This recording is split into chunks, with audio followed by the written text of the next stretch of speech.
This is Amy Chan from CakeDecoratingSchool.com, and if you like cake decorating, you're in the right place.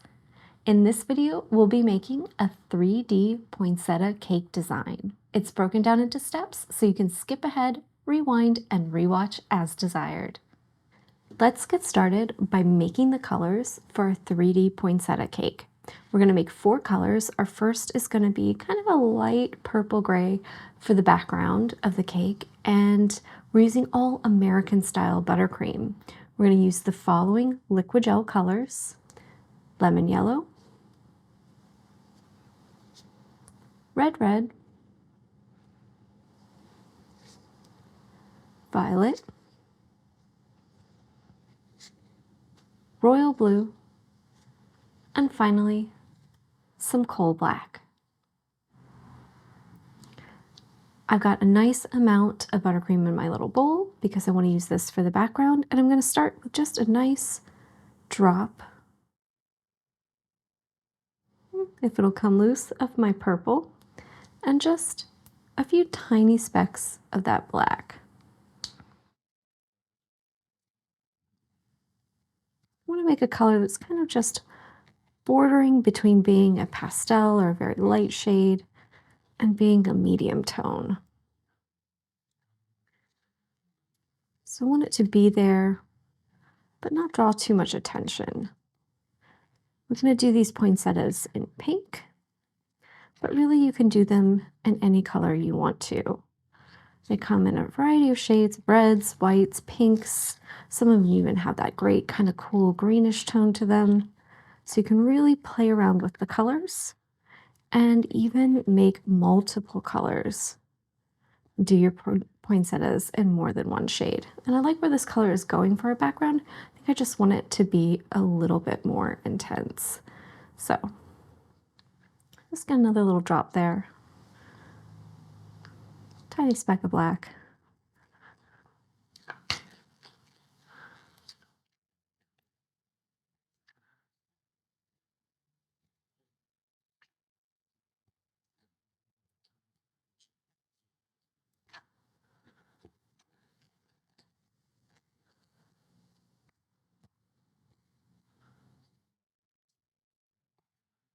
And that's reading as a nice light purple. It's just got that little hint of gray in it to create that nice kind of low chroma shade.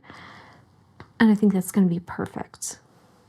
Next, we're going to make our pink for our poinsettias for the petals, and I'm going to use my red, and I just want to use a nice drop for all that buttercream. So you can see there's quite a bit in there, so there's no chance that we're making a deep red color. We want to make a nice pink, but I don't want it to be that kind of electric shade. So I'm just using my red, which is kind of a cool tone red, which will give us a cool tone pink. And I'm going to do the same thing I did with my purple, which is add just a tiny speck of that black.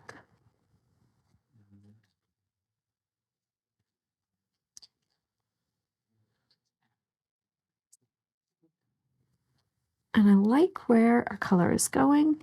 I just want to bump up the intensity so this kind of holds up next to the purple we made and kind of really grabs your attention.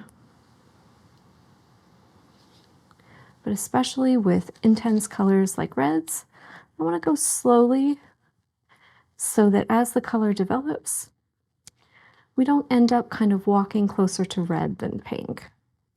So I want a nice kind of medium tone pink, but I don't want it to be too bright or feel too bright. So just adding that teeny tiny little speck of black can really help tone things down. I think this is going to be a beautiful medium shade of pink for those poinsettia poinsettia petals on our cake. Next, we're going to make our green, and I don't want this color to be too dark, and we're not making too much of it. So I've just got some of my lemon yellow, royal blue, along with that black that we've been using out on my lid over here, and I want to go heavier on the balance of yellow for this, just because we have that kind of purplish color for the background. So I don't want it to be too blue. I want the green that we make to really kind of read against that purple, and like all of our other colors, I'm adding just a little hint of that black. So let's mix this around, see where we are, kind of look at it in comparison to my other colors. Got them right next to me, so it's easy to see. Make sure I get all the color from the bottom of the bowl. Sometimes it walks down there and doesn't want to mix up. And I like where this is going. I think it just needs to be a little darker. It's feeling a little light right now.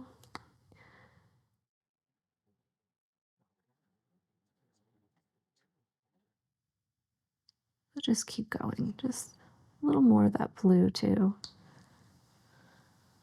Some of that black.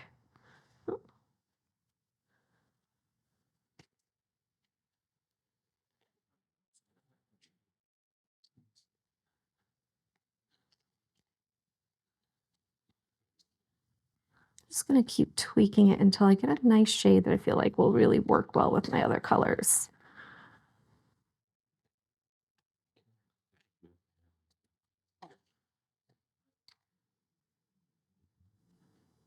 Maybe just touch more of my blue and my black.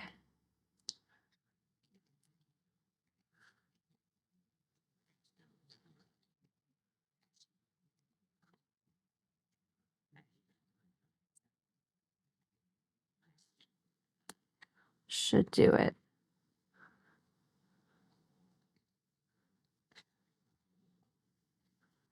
I think that's gonna be a nice shade. And for our final color, we're gonna make just a little bit of yellow. We don't need a lot of this. It's just gonna be for the centers of our poinsettias.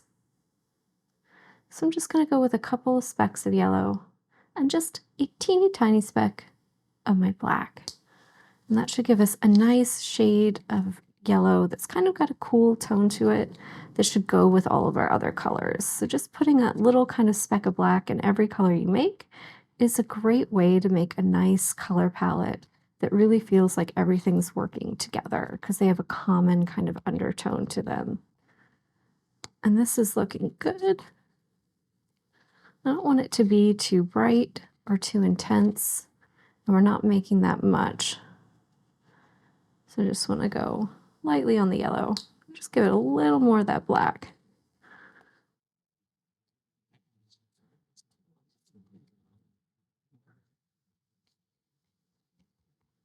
Just to give it that same look and feel as all of our other colors. If you add too much black, it'll start looking green on you. So just be careful with that with shades like yellow. Can kind of alter the colors and take them in a different direction. So you just want to use it sparingly, just enough to give it that same vibe as the rest of our colors, which I think we've achieved. And it's nice, it's a little bit lighter than the green we made, which will help them stand out next to each other because we're going to use both the yellow and the green for the centers. So I want to make sure that they work well together, but also that they're easily differentiated.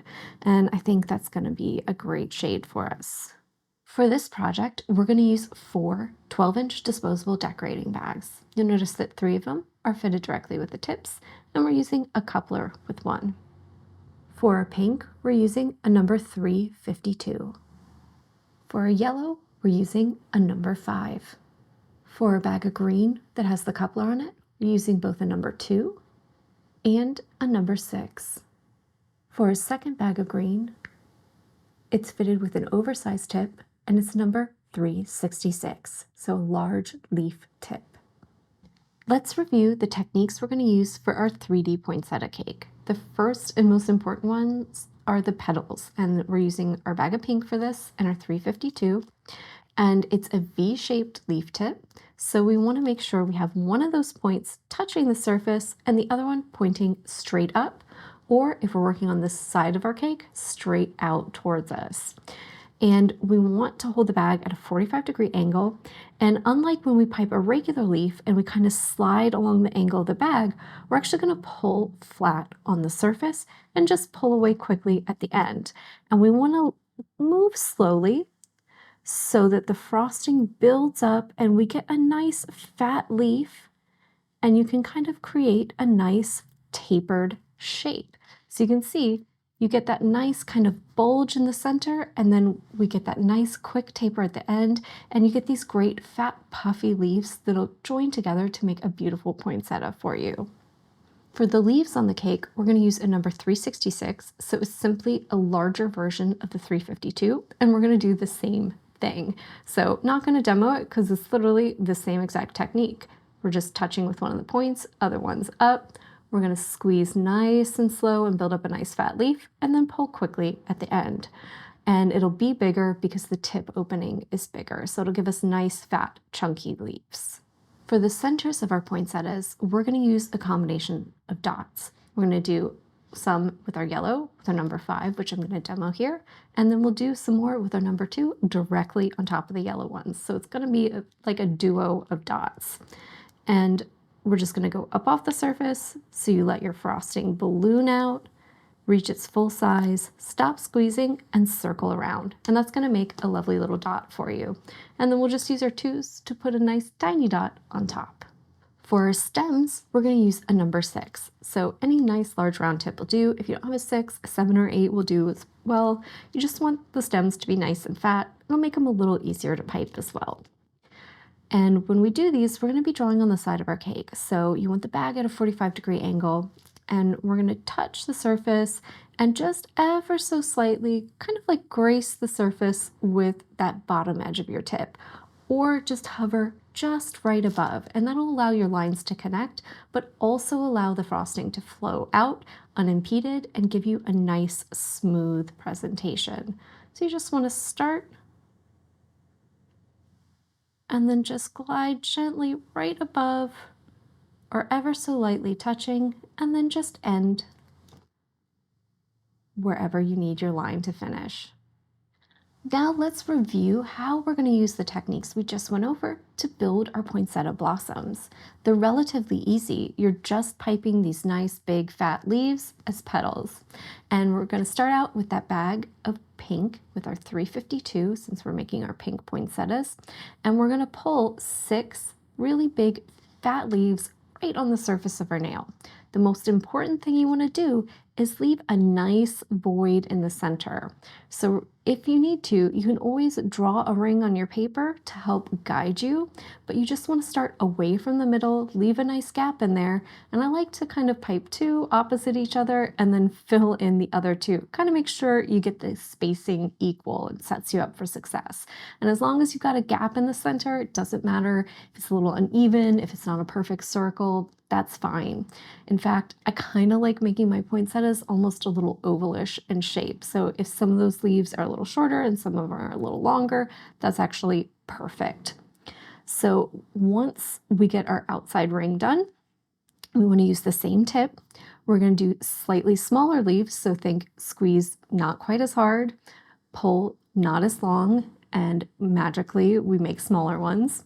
And we're going to start a little further in towards the center and pull them in between so that they're offset and overlapping that first row. So we'll start just a little bit in towards the center and pull a smaller leaf in the middle of each of those. So you want to do 6 more.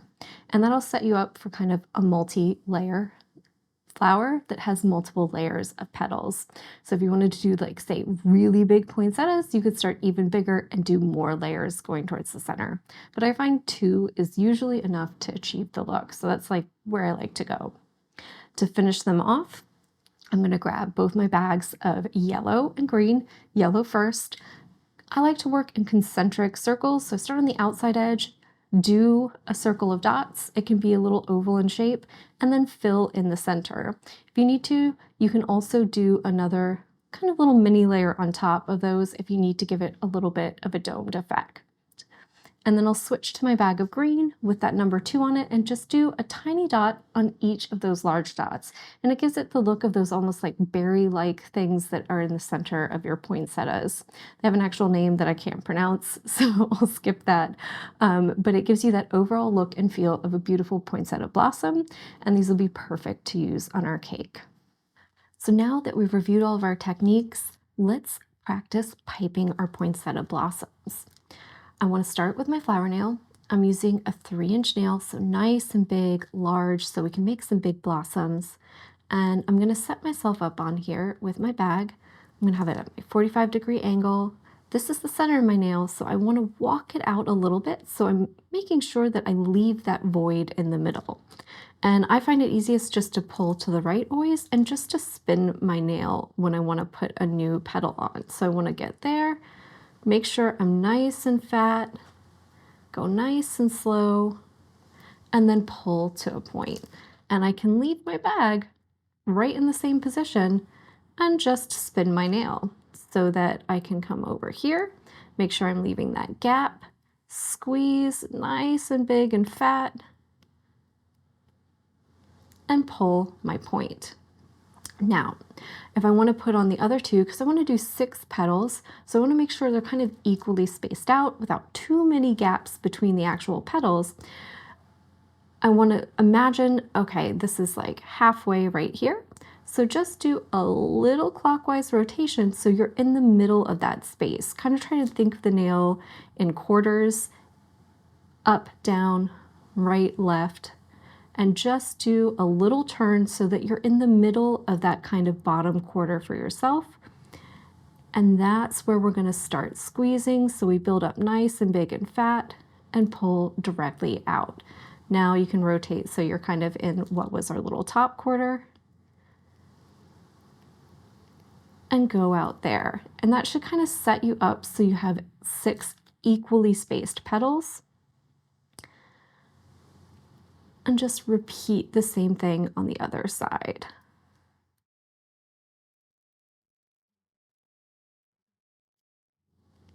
And we kind of want to make sure they're all touching so that we're really setting up for a nice, well-connected flower that's easy to peel off the paper later and easy to handle. So you can see we've got our first layer on. To do our second layer, we just want to walk the tip towards the center a little bit.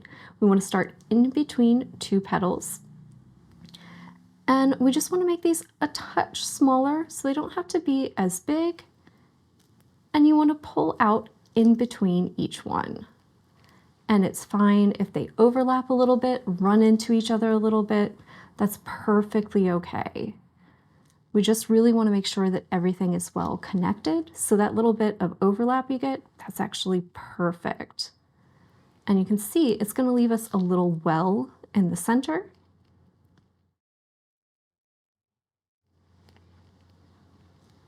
A little void for where we can do the center of our flowers. So I've got my bag with my number 5. It's got my yellow on it. And I've got kind of a deep well going on this one. So I just want to give a little squeeze and fill in that area a tiny bit. It doesn't have to look like anything specific. I'm just giving myself kind of an even surface or more even surface to start piping on. And I'm going to start around the outside edge of these petals and go in kind of an oval shape and just do my dots. So I want nice, beautiful dots.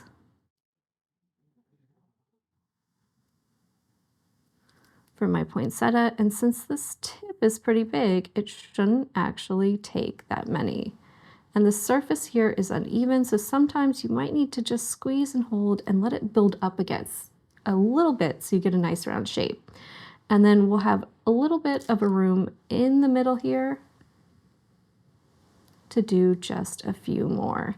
And so just giving it a little squeeze on the bottom there, if you have a deep kind of set well there, it makes it easier to put those last few dots on because you don't have to squeeze hard and fill up the surface underneath the ones you did around the outside. So that gives us a nice little covering of those yellow dots. Now I'm going to grab my bag of green. I've got my bag of green. It's fitted with my number 2 tip. So I just want to go and put a tiny dot on top of each of my large yellow dots. So you can start anywhere you want. Just make it nice and small. I like using a 2 for this, but you can always use a number 1 if that's easier for you. And you can see that really helps to kind of set things off, gives it a little texture, a little more of a realistic feel. And there we have a beautiful pink poinsettia. So we've got our cake prepped and ready to go. We're just going to put a nice light layer of color on it. And since the poinsettias are kind of big flowers, probably want to use like a 5 or 6 inch round, or something a little bit bigger, especially if you want to put more of them on top. I think I'm only going to end up probably using one balancing on the top just because they're so large. I don't want them to kind of all run together and get lost. But we'll have some great room on the sides to do some kind of buds and some half blossoms as well. So we just want to get a nice little light layer of this purple on. Doesn't take very much to coat the outside of a cake if it's already iced in white. So we're just going to work on this real quickly, get it nice and smooth. Never layered color on like this before. It can take a little bit of practice, but I like it. Uses less food coloring. And it's nice for really working on your skills on getting a nice smooth cake as well. It's good practice. So, really quick work to get that color on there. And once I get this on with my spatula, my little offset spatula, I'll just go over it quickly with both my bowl scraper, just to make sure that color is even, and then my bench scraper to make sure those sides are nice and straight.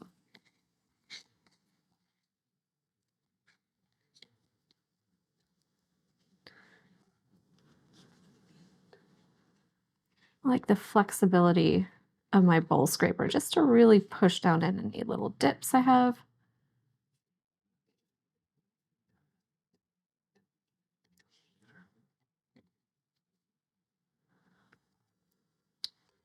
And then that bench scraper is great for just kind of lining up because it's a nice right angle and really straightening up those sides. And if I've got any thin spots, I can always give it a second pass after it's had a chance to chill up. See maybe 1 or 2. So if you get anything like that, don't worry about it. It just means that coat of white wasn't really that even, which isn't a big deal. You can see for the most part, we're looking even and straight. I'll just give it a little chill, and then I'll go over any areas where I have any white showing through and just cover them up really quickly. But once this is nice and firm, that'll be really easy to do in a quick extra pass. So to get started decorating, the first thing we're going to do is mark some just little gentle lines, just scoring the surface of our cake since our frosting is nice and firm. And I just want to give myself some nice little lines as guides for where I'm going to put my green lines so I can put my flowers on. And I'm going to do one big one up top, but since the blossoms are so large, the rest I'm just going to do as half blossoms on the side. So I want to give myself some little spots for either a bud, nice leaf over there, and I just want to mark things so that they're not too close together. So just give it a look, probably over here should be good. Just to give myself some little guides really quickly so I can go ahead and pipe my lines on the side of my cake. Now I've grabbed my bag of green. It's got my number 6 tip on it. I'm going to start just down at the bottom. So right where the base of my cake meets my board, I'm going to take my bag so it's at a nice 45-degree angle. And I'm just going to gently touch the surface of the cake with that back edge of the opening of the tip. Squeeze my frosting, let it connect, and just glide along the surface right above. We want to make sure that our frosting connects with the surface of our cake, so you don't want to pull out too far, right? Not too far away. And You don't want to be too close or at too severe of an angle when you pipe because you don't want to impede the flow of the frosting. We want nice, smooth lines. So we're just going to go on here, and anywhere we want to branch out, just nestle that tip right next to your line and follow the little pattern you drew for yourself. So I'm going to keep going around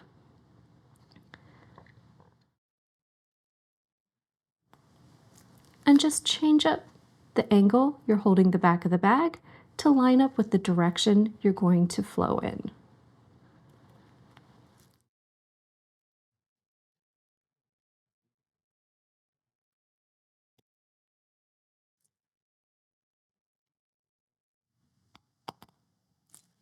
And if you get a few air bubbles, don't worry. They happen. You can always go back and fix them later if you need to, or you can just pipe a leaf right on top of them. We've got our lines on, so we know about where we want to put our flowers. And I'm going to take my big bag and just prepare the surface up here where I'm going to put one on the top. And I have my 366 on there, and I'm just going to pull two little leaves kind of out from where the base of the stem is. So they don't have to be big or long, just something fat there to kind of give it a place to rest and something to prop up on. And then I want to pick my poinsettia blossom. I piped myself a few extras. They should be nice and firm now. They've been sitting in the refrigerator. You can see the back of them. Everything's all connected together. So they're going to be nice and easy to handle. And I just want to look at it while I'm placing it. Make sure that I've kind of got the center area here lined up with that stem. So I get a nice line on it. And you can see the vast majority of my blossom is back above the cake and resting on those leaves, and just a little bit is actually kind of poking out past the cake. So it's nice and supported, and it'll be nice and stable. Once I've got that on there, I'm going to grab my bag of pink. I'm going to start working on some half blossoms and some buds. And since this one has the whole blossom up top, I'm just going to do a little idea of a bud down here at the end. So basically just these petals that I did, I'm just going to pipe 3 of them, or 2, whatever it takes. So just nice and long on the side. So think much faster than we did before. I'm going to pipe them kind of right on top of each other.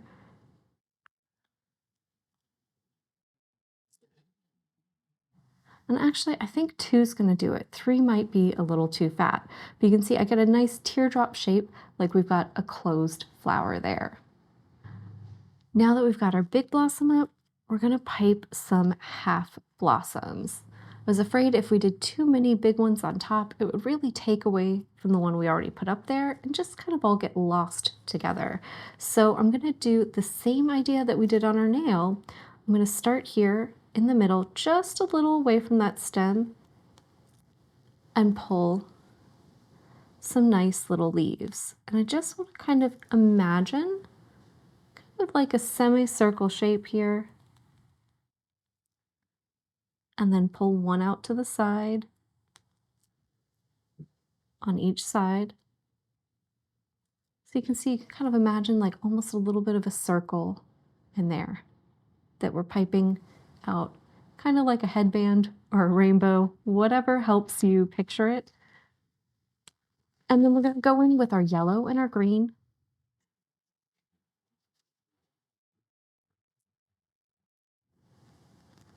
And just pipe some dots to help give the idea of a center in there. Do the green on top as well. And this one, instead of putting them right here in the front on the middle, put them kind of on the top. So as if it's facing up and we're looking at it from the side. So you just want to change the orientation there a little bit. My little line got away from me.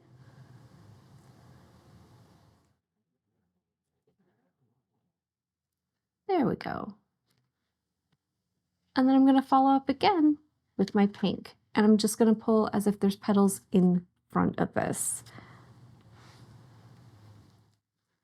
So just start down here close to our stem, closer than we were before, and pull some little short ones in front. And they can run into each other a little bit. You're gonna might need 3, maybe 4. Just pull them at whatever angle you need to. Every once in a while, when I'm doing this on camera, I have to pull things at slightly awkward angles so my bag's not blocking things for you all, but do whatever's comfortable for you at home, especially since you don't have to worry about getting a good angle in front of the camera. But you can see that gives us the idea of a blossom that's facing up that we're viewing from the side. I don't want to put too many big things in any one area, so over here, I'm just going to do a bud. So 2 or 3 long skinny petals. So immediately after we start squeezing, we start pulling away. And I'm just running along the surface of the cake. And 2 or 3 long petals kind of all on top of each other is enough to do the trick. In my third area, I'm just going to repeat the process. I'll do a nice half blossom, maybe a little bud on one side, and we'll just do the other side leaves. Finished piping all of our blossoms, so we're going to just put on some finishing touches, and I want to do some quick little sepals. So I'm just going to use the number 6 tip on my bag of green and just pull some sweet little spikes underneath any of my buds or half blossoms, anywhere there's not a clean connection between the pink and the green. And then I'm going to take my 366, so my bag of green, with my extra frosting in it, and I'm going to pipe on some leaves. Just nice, big, fat, chunky, anywhere you think it needs it, just to kind of help balance out our design and fill in some of that negative space. So just anywhere we need a nice, big leaf, go in and put one, right? So maybe one more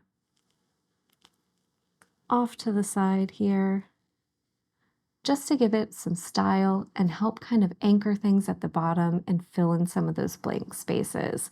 I'm going to go around my cake and just add these last few details on all my groupings of flowers, and then we'll show you the finished design.